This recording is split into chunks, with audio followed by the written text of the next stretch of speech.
Ask Reddit users, what is something someone said to you that hit you the hardest? Subscribe for more content. You just feel like a chore now.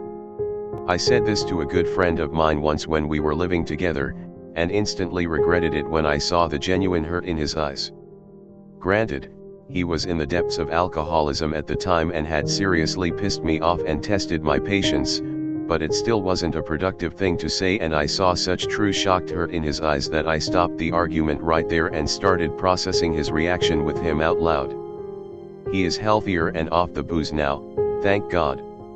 Last time I saw one of my friends, he told me catch you on the flip side. He hung himself a week later. Not me, but a friend of mine was smoking on a break at work and a woman did the whole "why smoke? Smoking's bad" thing, and he said he just didn't have a good reason to quit, to which she said, "Son, there are people you haven't even met yet who are going to need you here." I never forgot it. I quit just a month or so after that, and I remember it whenever I'm about to do something stupid, so daily. I wish you could just stop caring what he says. My dad, after I got the umpteenth emotionally manipulative text from my abusive ex-husband, this was over 2 years after our divorce was finalized. My dad doesn't say much on an emotional level. So when he does say something, I know it has deep meaning. I went no contact with my ex, and remain so to this day. And I'm a much happier and more serene person for it.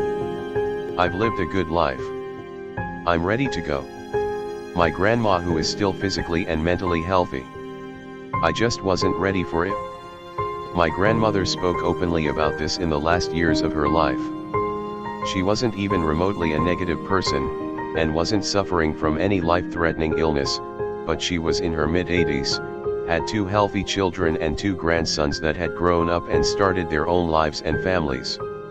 She had lost just about everyone in her life that she knew, and while she cherished her time with us, it was limited with us living far away. She was just matter of fact about it. She had lived a very good life, one full of challenges she had met head-on and persevered, had built a life for herself she was proud of, and saw it slowly seeping away due to small health issues and the eventual reduction in her ability to live her life the way she wanted to. She told me she spent most of her time alone in her room reading and watching TV, and that there were no more surprises for her, so she was ready for her life to end before it went downhill. The last time we spoke about this, she had been suffering from some minor memory issues, but she was lucid and joking around with me. We told each other that we loved one another, and I told her that she meant the world to me. We hugged and I left to go back home. She ended up getting pneumonia and slipping away peacefully a few months later. That conversation was her saying goodbye, though we didn't know it at the time. And look, I didn't want her to die. I miss her like crazy, but I respect the hell out of her attitude and how she approached her life and death. We should all be so lucky and courageous that we're able to face the whole breadth of our lives with that much honesty and grace. So yes, sometimes people really are ready. I'm proud of you and your brother. From my dad. He grew up with a conservative, religious, military household. Old school mentality of dad works and only is involved in family when it's time to discipline. I was always shy and depressed and hated disappointing him, and it came to a point when I started driving and got my car stuck in snow that I didn't want to tell him about it. When my mom told him, she made it clear his kids were afraid of him, and he realized he had become his dad, which he hated. The change has been extreme, from a strict, work yourself to death, hard ass to a family guy. Told me on my wedding day that he was proud of me and my brother, because he never heard it from his dad.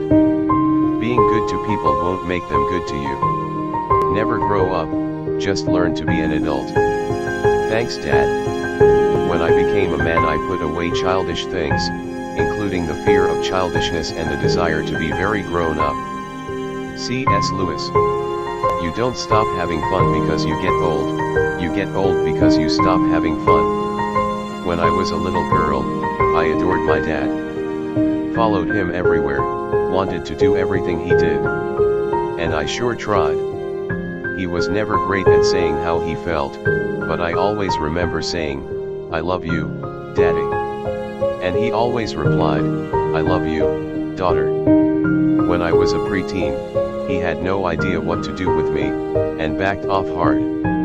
I was super awkward as a preteen/teenager, and our relationship was super rocky.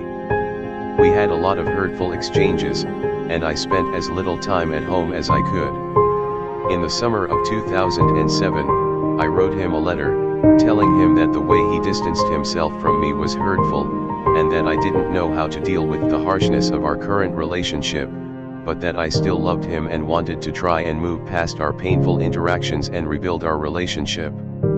He never responded to most of it, but told me he was sorry, and wanted to fix things, too. That winter, he was diagnosed with stage 4 cancer. I moved home and took over household things, helping deal with doctors, physical therapists, and eventually hospice. My mom was, understandably, a mess, and I tried hard to hold it together for them. Things were getting bad, he was fading hard. One night I went in to say goodnight to him, and in a wave of nostalgia, I said, "I love you, Daddy." He hadn't spoken all day, his throat was dry, he was on massive doses of morphine, but he still whispered back to me, "I love you, daughter." He slipped into a coma that night, and never spoke another word. When you find someone better, please just let me down gently. We all find you annoying. Since then, I've always been the quiet kid. No one wants to be around someone who's sad and blames others all the time. Granted, I was in high school and trying to get attention, and some girl said it to me after I was doing my whole nice guy rant. After that I took it upon myself to change and haven't fallen back into that mindset since. Good for you. A coworker once told me all stress is relative. You have no right to undermine what someone else is going through, no matter how small compared to your stress. I think about it a lot. He was so right. I was young and being in a hole. My mom once told me when I was a teenager that it took a lot of courage to take your own life, and you could do a lot with that courage instead of killing yourself. I think most of the things that have hit me the hardest is just finding out people close to me weren't the people I thought they were, so finding out the truth wrecked me hard. Not said directly to me, but I overheard some guys on my track team talking shit about me. They didn't know I was standing there. They weren't even friends of mine, but I was doing very well on the team that year and earned a spot on the varsity team, which is something that had never happened to me before. These guys were saying I didn't deserve to be there, and that really screwed me up, as I'm a pretty shy, quiet guy and usually don't elicit that kind of reaction out of people.